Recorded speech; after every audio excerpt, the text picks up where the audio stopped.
Good evening everyone. This is doctor Nagesh Ranga, administrator, professor in biochemistry, JMG. మీ పిల్లలు NEET ఎగ్జామ్లో తక్కువ మార్కులు వచ్చి బాధపడుతున్నారా? ర్యాంక్ వచ్చినా పేమెంట్ సీట్ కట్టలేక ఇబ్బంది పడుతున్నారా? అయితే మీకోసం మీ డౌట్లు, కామెంట్స్ చదువుతున్నాను. ఏ కంట్రీ అయితే బెస్ట్ సజెషన్స్ అడుగుతున్నారు. First of all thank you very much for watching my videos and subscribing. A country best అంటే నేనైతే జార్జియాని ఎంచుకోమని చెప్తాను. ఎందుకంటే అక్కడ స్టడీ కరికులం చాలా హై క్వాలిటీలో ఉంటుంది. జార్జియాన్ యూనివర్సిటీలో ఎస్పెషల్ ఆల్టీ యూనివర్సిటీ అనేది మేము జేఎంజీ వాళ్ళు డైరెక్ట్గా ఉన్నారు. ఈ జేఎంజీ గురించి చెప్పాల్సింది ఏంటంటే జేఎంజీ వాళ్ళు కన్సల్టెన్సీ కాదు, ఏజెంట్ కాదు. వీళ్ళు వివిధ కంట్రీస్లో కాలేజ్కి డైరెక్ట్ పార్ట్నర్గా ఉన్నారు.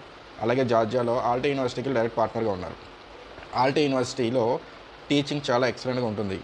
అలాగే ప్రాక్టికల్ ఓరియంటెడ్ నాలెడ్జ్ ఉంటుంది. అలాగే క్లాస్కి వచ్చి 10 నుంచి 25 లోపు బ్యాచే ఉంటుంది. సో దానివల్ల స్టూడెంట్ యొక్క నాలెడ్జ్, క్యాలిబరు, వాళ్ళ skills, calibre skills, presentation skills, తర్వాత నాలెడ్జ్లో ఎంతవరకు ఉన్నారనేది ప్రతిదీ ప్రొఫెసర్స్ పర్యవేక్షణ జరుగుతూ ఉంటుంది. సో జార్జియాలో ఎక్కువగా ఈ nuclear medicine, robotic surgery, AI ద్వారా క్లాస్ టీచింగ్ అనేది జార్జియా నుంచి స్టార్ట్ అయింది. అందుకే అక్కడ అంత అడ్వాన్స్గా ఉంటారు.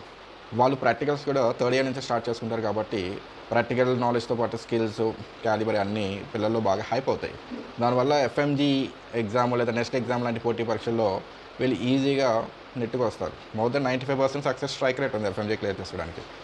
సో జేఎంజీ అనేది పిల్లలకి స్కాలర్షిప్ సపోర్ట్ చేస్తుంది. అలాగే ఎడ్యుకేషన్ లోన్ కూడా సపోర్ట్ చేస్తుంది. సో ఎడ్యుకేషన్ లోన్ ద్వారా అడ్వాంటేజ్ ఏంటంటే మీరు 6 సంవత్సరాల వరకు ఎటువంటి ఈఎంఐ కట్టాల్సిన అవసరం ఉండదు. 7వ సంవత్సరం నుంచి ఈఎంఐ కట్టుకోవచ్చు. సో ఈ 7వ సంవత్సరం నుంచి అంటే బోల్డ్ టైం ఉంటుంది. ఈలోపు పిల్లలు పీజీ ఎలాగా చదువుకుంటే అవకాశాలు ఉంటాయి. ఎందుకంటే యూరోపియన్ గవర్నమెంట్ అక్కడ పీజీ చదువుకుంటే పిల్లలకి స్టైఫండ్ రూపంలో 2.5 లక్షల నుంచి 3.5 లక్షల వరకు ఇస్తుంది. అంటే ఫైనాన్షియల్గా వాళ్ళు అక్కడ చదువుకుంటే చాలు, పీజీ ఫ్రీ ఎడ్యుకేషన్ అక్కడ. అందుకు యూరోపియన్ కంట్రీ జార్జియా అనేది బెస్ట్ ఆప్షన్గా నేను ఎంచుకొని చెప్పడం జరుగుతుంది. సో మీకు ఎటువంటి డౌట్స్ ఏమైనా ఉన్నా నాకు కామెంట్ చేయండి. సబ్స్క్రైబ్ చేయడం మర్చిపోవద్దు. Thank you.